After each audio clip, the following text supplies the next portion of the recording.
Hi, my name is Dave Reske, CEO of Now Speed Marketing, and welcome to this edition of Marketing in the Now, where we focus on uncovering the myths of marketing and leadership with some of the world's most interesting people. And my guest today is Liz Long. Liz, welcome to the show. Yes, thank you so much for having me. I'm excited to be here. Yes, I'm looking forward to the conversation. So, Liz is a fractional CMO and managing director of a nonprofit, and she helps companies grow their businesses through marketing and leadership. And you've worked, Liz, in construction, biotech, pharma, hardware, software products, fintech, and freight, I read. Wow, that's a lot of experience you've done. Which is your favorite? Any favorite industries from all that? Yeah, my favorite is always helping industries where they're doing something very manually, and we're bringing technology to groups of people who are working hard. So, in construction, the guys that are out there at 5 a.m. sweating and working all day, if we can make their lives easier with a little bit of technology, that makes me happy. That's great. That's a good way to think about it. Well, we talked about a Mythbuster question, and you have a lot of expertise in building communities. So the myth that I wanted to explore with you is about developing community for an organization. And the topic we talked about is that developing community is a lot of work that requires a full-time person. Is that always true or not true? I don't think so. I think that having a full-time person is probably step 3 or 4. I think that a lot of times people think of community building like they're maybe a part of, or if they're part of, or if they use a software and it's a big company, they have a very well-oiled machine in terms of community. But what I've found is that community is really about just getting people who are similar together and letting them talk to each other about what's going on, and then being there and being the conduit for that conversation is really the only thing that actually makes a community. It's not about having all the bells and whistles and having everything dialed in. So So let's just unpack that a little bit because I think some of our listeners are trying to understand, well, what do you mean by community and why would organizations want to create a community in the first place? And is this a new thing? Has this been going on for a long time? So tell me a little bit about what you mean when you talk about community building for an organization. yeah, I think community in general, right, is just a group of people who come together around something that they um, agree or disagree on, but some sort of common ground. And I think for businesses, especially for B2B business, what I found is the value of the community is bringing people who are in similar roles with the similar pain points, similar problems together, to share what's going on. That can be virtually, that can be in person, but the key is really to get them talking to each other. And I think the community becomes a real thing when that conversation is happening the without any mention or any discussion about maybe the tool or the organization that brought them together. It's really about them growing and learning from each other, and then being there to support that is it's been invaluable for me. And what comes out of those conversations has 10x 100x ramifications. Hearing them talk to each other is much more informative and important than anything. A group of people who are building something, building software, if you sit in a room with guys who are out there doing construction all day, you're going to learn a lot more faster. Yes. So So kind of the let's dig into that a little bit further because I really want to get to the why of this because and I know we'll talk a lot about the what and how you do this, but tell me more about the why. Like why, what are the benefits to an organization and maybe the benefits to the community members of being part of this or why would you want to do it? You talked about like some big return on investment opportunities, but how do we think about the benefits? Yeah, I think if you shift the benefits for the community, so instead of thinking about what the benefits are for the business, the benefits for the community are they are connected with people who have the same issues, peers. Anytime you get in a room with people who have the same thing as you, you're going to level up. You're going to learn something new. You're going to have an experience that impacts your job and the way that you can do it. So if we think about the benefit for those people who participate, um, for me, that's it. It's a connection. The group that I'm a nonprofit, the managing director for a nonprofit for, um, it started as this, right? So it was a small group of the community of people we were trying to help.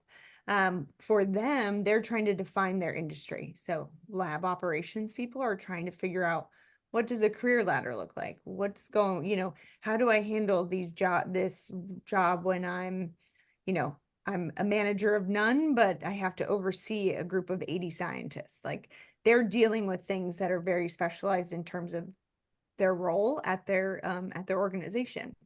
And so when we bring them together, it's this sigh of relief, right? And I don't know how we measure that in some value, but to have the place where they can come and kind of um, get talk about things, get information, not be sold to too much, um, but being that the organization that brought them together, then we can shift to that part of the conversation. The value is helping people, right? If you're helping the people you want to sell to, you start to establish that trust. They start to trust, know, and love you.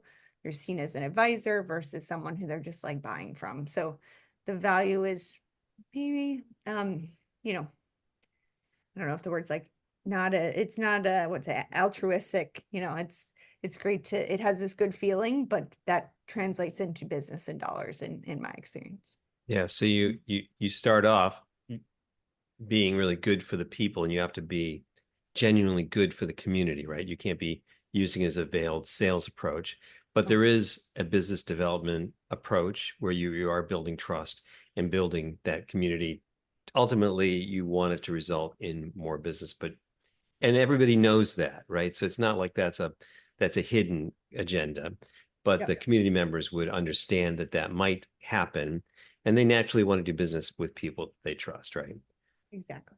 Yeah. So in putting all that together, so how do you decide how to put that community? Like, how do you decide on the right people to include? How narrow a group, how small a group, how big a group? How do you think about forming a community? You know, Yeah. for a I typical think organization.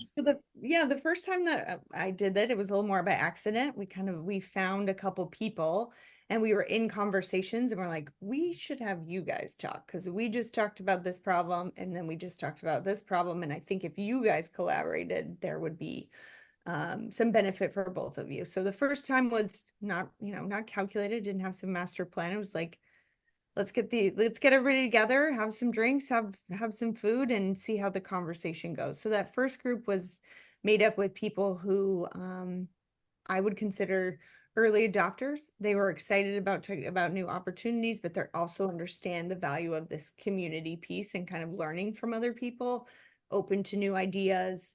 So if I were to do it again, that's where I would go, is find the people who are excited about what you're doing, but then also have this mindset that's really open to connecting with others to learn.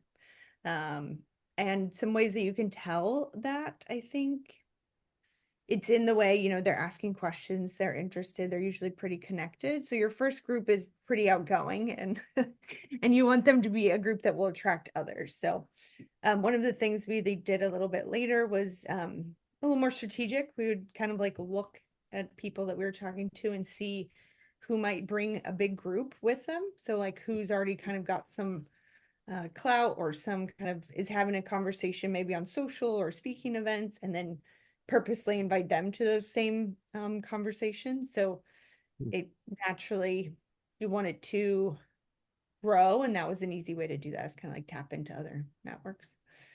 And then I'll just say the last one, like the last example I have of this, we found a champion, like a true someone who saw the need.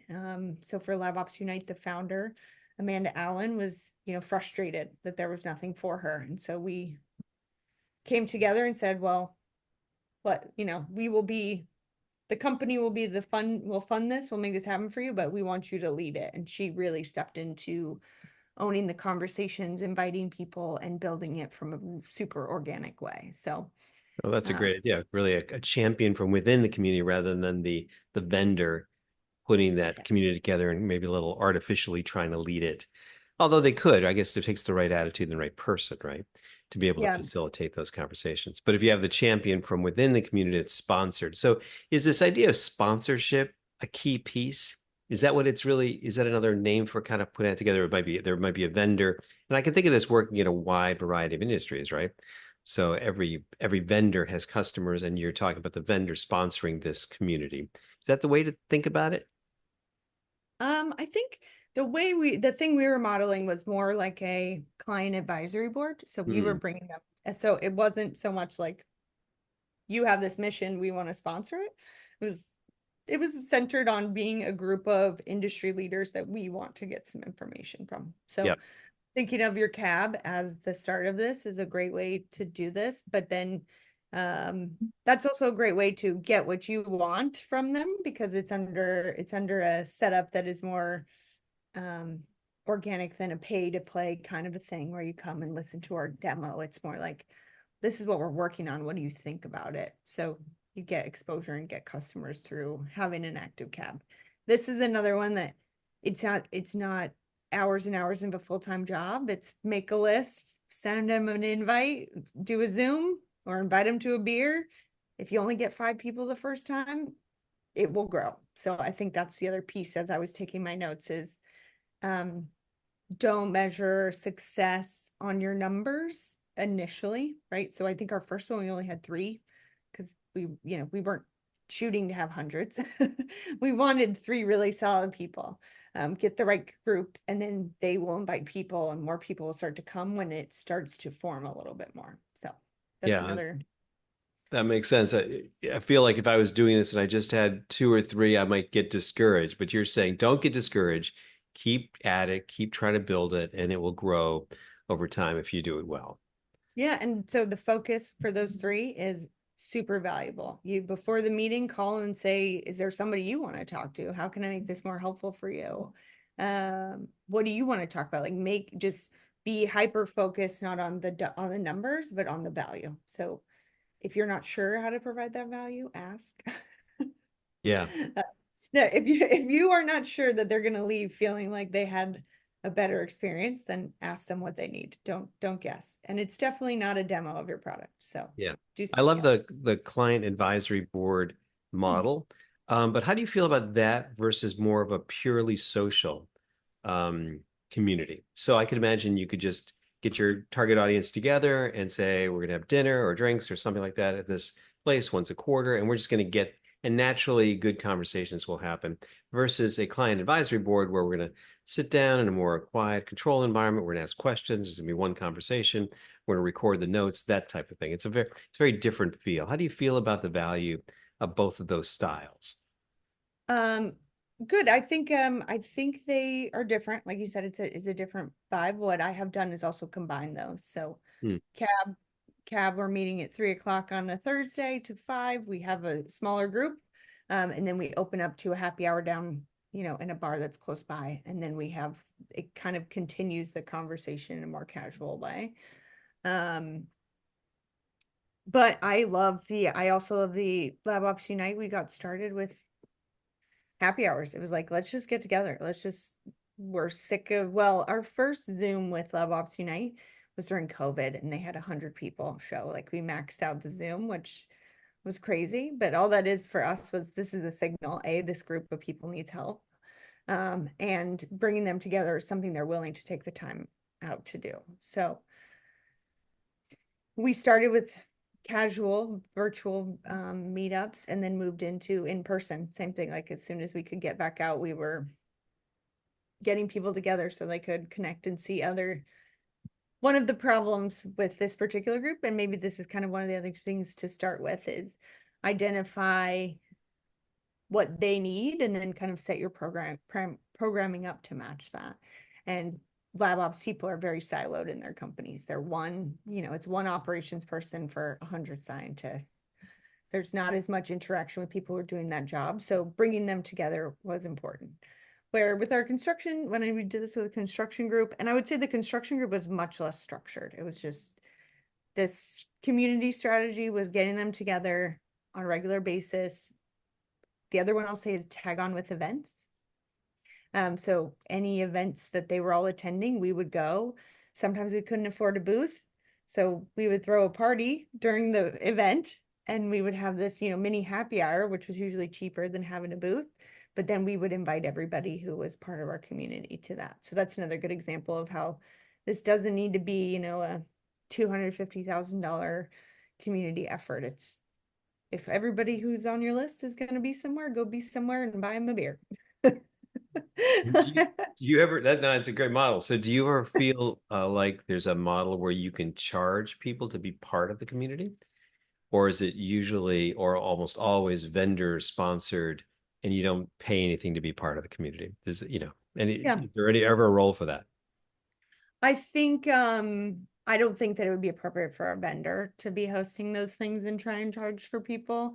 If they partnered with another organization, like a nonprofit organization, or in our case with LabOps Unite, they became their own nonprofit. So we're wrestling with that now. We have sponsors, but this community is vendor free. So we have an online community where vendors are not allowed, and the only people who can come to our events are sponsors. So that's how we kind of transition that from just a single sponsor to multiple. Um, but no, if I'm attending an event that has anybody's name or logo on it, then they're covering the cost Then for it. they're paying for it, right? And how do you feel about the virtual versus in person? It sounds like you started your first one or one of the ones you started virtually. Was the value similar? Do you think that that's okay to keep it all virtual, or do you really think the big part of the value becomes when you get people physically in the same room together?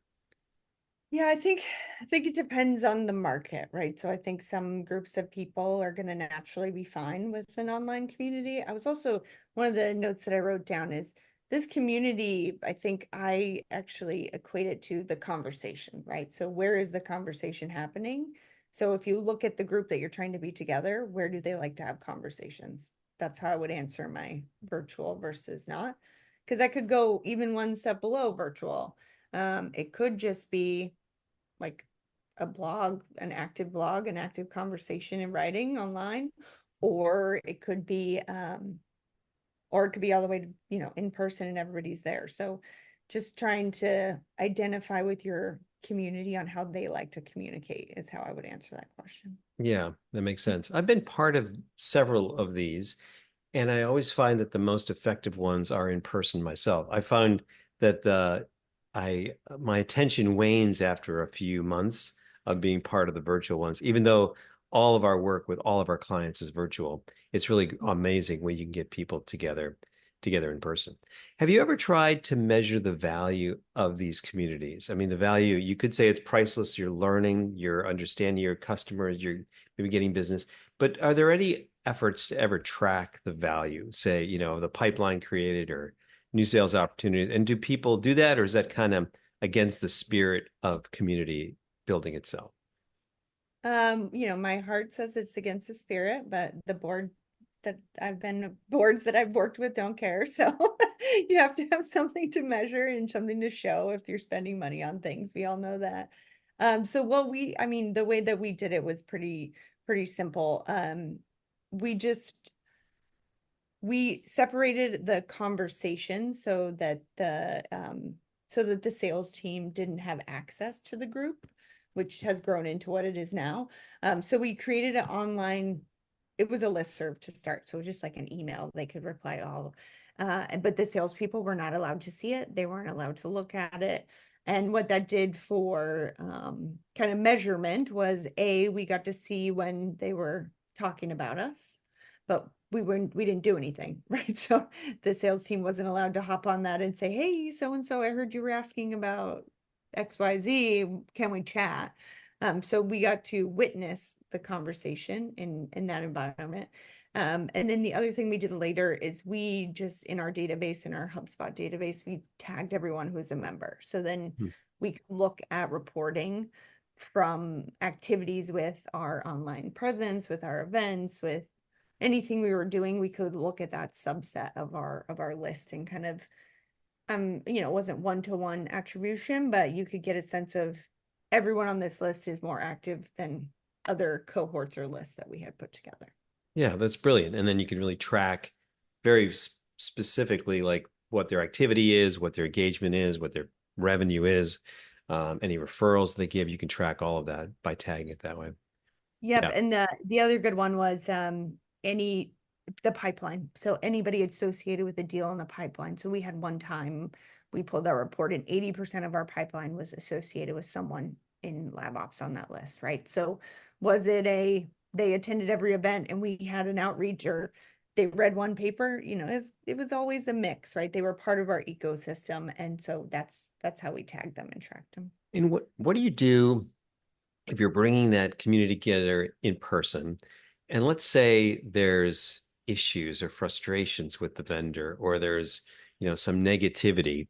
How do you handle that, and how do you kind of let that play out throughout the community? Because I imagine if you got, many companies they're not perfect, and there might be client problems.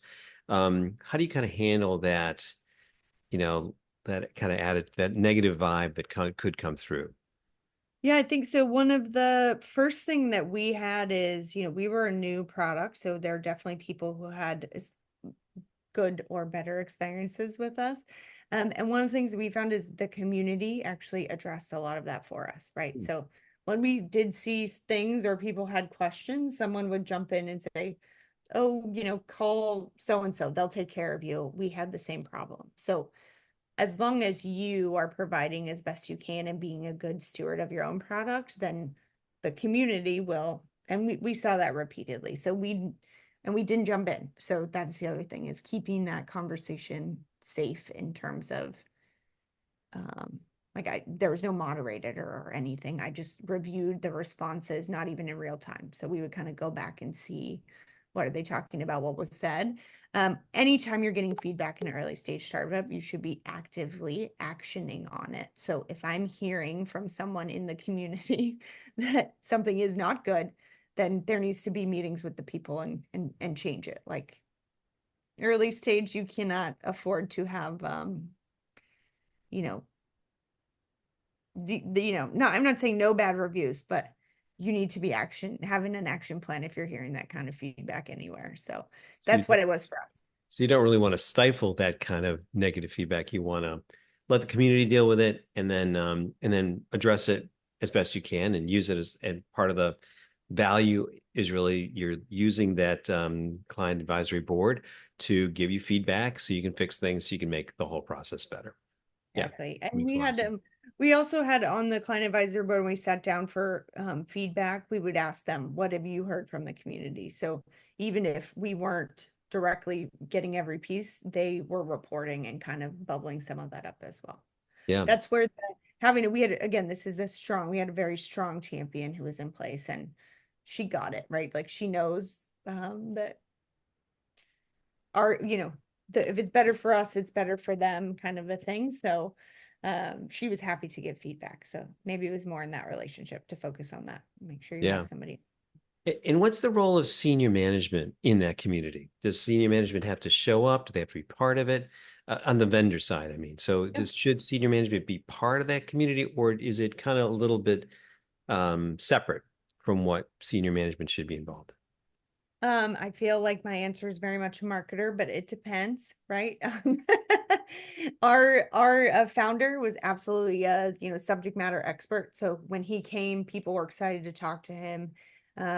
He was just, he gets along really well with our target. I would say at a previous company, the founder of the company, that he was building a company. He was not, out in the weeds, kind of like helping, not, he wasn't like a user. He was not aligned with the users of the product. So it didn't make as much sense for him.